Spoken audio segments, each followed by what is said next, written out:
সারা দেশে হিমেল হাওয়ার সাথে বেড়েছে শীতের তীব্রতা। কনকনে শীতে বিপর্যস্ত উত্তরাঞ্চলের জনজীবন। ভোগান্তি বেড়েছে নিম্ন আয়ের মানুষের। দিনাজপুরের সকাল ৯টায় সর্বনিম্ন তাপমাত্রা রেকর্ড করা হয়েছে 10.6 ডিগ্রি সেলসিয়াস। কুয়াশার কারণে সড়কগুলোতে দিনের বেলাতেও হেডলাইট জ্বালিয়ে চলাচল করছে যানবাহন। নাটোরে কুয়াশা কিছুটা কমলেও বেড়েছে হিমেল বাতাস ও শীতের তীব্রতা। অনেকেই খড়কুটো জ্বালিয়ে শীত নিবারণের চেষ্টা করছেন। পঞ্চগড়েও ঘন কুয়াশার সাথে বেড়েছে শীতের তীব্রতা। এতে বিপাকে পড়েছে নিম্ন আয়ের খেটে খাওয়া ও ছিন্নমূল মানুষ। চুয়াডাঙ্গায় সকাল থেকে সূর্যের দেখা মিললেও রয়েছে কনকনে শীত। সদর হাসপাতাল সহ জেলার স্বাস্থ্য কমপ্লেক্সগুলোতে বেড়েছে শীতজনিত রোগীর চাপ। মেহেরপুরে তাপমাত্রা কমার পাশাপাশি অনুভূত হচ্ছে তীব্র শীত। কনকনে ঠান্ডায় ব্যাহত হচ্ছে স্বাভাবিক চলাচল। ঠান্ডার কারণে হাঁটতে লাগলে যে শরীর দুর্বলতা, অসুস্থ হয়ে যায়, হাই প্রেশার আছে। ঠান্ডা পড়ছে এবং এতে তার জনজীবন অসুস্থ হয়ে গিয়েছে এবং মানুষ চলাচল কষ্ট হচ্ছে। বাইরে বাড়ালে হাত পা টাটি যাইছে, খুব ঠান্ডা, অত্যন্ত শীত। ঠান্ডার কারণে আগুন তোপাইতে আসি, আগুন তোপাইলে একটু ভালো লাগে। আগুন তোপানো যখনই বন্ধ করে দিয়ে আবার পুনরায় আবার ঠান্ডা হয়ে যায়। শীত পরিস্থিতি নিয়ে আরও জানাতে দিনাজপুর থেকে এই মুহূর্তে যোগ দিচ্ছেন সহকর্মী ASM আলমগীর।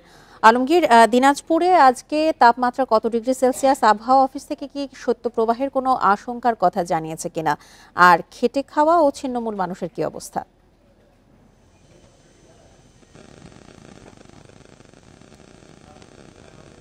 দিনাজপুরে আজকে সর্বনিম্ন তাপমাত্রা 10.6 ডিগ্রি সেলসিয়াস এটি জানানো হয়েছে। আপনাকে বলে রাখি যে দিনাজপুরে এবারে শীতটি কিন্তু একটি বৈচিত্র্যময় শীত যাচ্ছে। কারণ দিনাজপুরে কিন্তু এবার নভেম্বরের মাঝামাঝি থেকে কিন্তু শীত পড়া শুরু করেছিল। নভেম্বরের মাঝামাঝি থেকে কিন্তু তীব্র কুয়াশা এবং ঠান্ডা অনুভূত হতে শুরু করে। হঠাৎ করে ডিসেম্বরের প্রথম দিক থেকে কিন্তু সেই শীত কিন্তু উধাও হয়ে যায়। বলা চলে যে দিনাজপুরে কিন্তু আসলে এই পুরো ডিসেম্বর মাস জুড়েই আপনার তীব্র গরম কিছুটা অনুভূত হয়েছে। আপনার শীত তেমন ছিল না বলেই চলে। গত সোমবার থেকে হঠাৎ করে কিন্তু আবার দিনাজপুরে কিন্তু তাপমাত্রা নামতে শুরু করে। গত সোমবার থেকে কিন্তু দিনাজপুরে সূর্যের আর দেখা পাওয়া যাচ্ছে না। তীব্র শীত এবং সেই সাথে কিন্তু হিমেল হাওয়া, কনকনে হিমেল হাওয়া সেটি কিন্তু বইতে শুরু করেছে। আবহাওয়া অফিস থেকে বলেছে যে এই অবস্থা কিন্তু আরো 3-4 দিন থাকবে। তারপরে কি হবে সেটি আসলে পরবর্তীতে জানানো হবে। এই তীব্র শীতে হঠাৎ করে কিন্তু আসলে ছিন্নমূল মানুষের মধ্যে কিন্তু আসলে অনেক সমস্যা দেখা দিয়েছে। কারণ এই কনকনে শীতের কারণে যারা খেটে খাওয়া মানুষ তারা কিন্তু আসলে মাঠে সঠিকভাবে থাকতে পারতেছে না, বেশি সময় থাকতে পারতেছে না। ফলে তারা বাড়িতে ঘুরে যাচ্ছে। এতে করে আসলে তাদের যে রোজগারের বিষয়টি, সেই রোজগারটি কিন্তু আসলে কিছুটা কম হয়ে যাচ্ছে।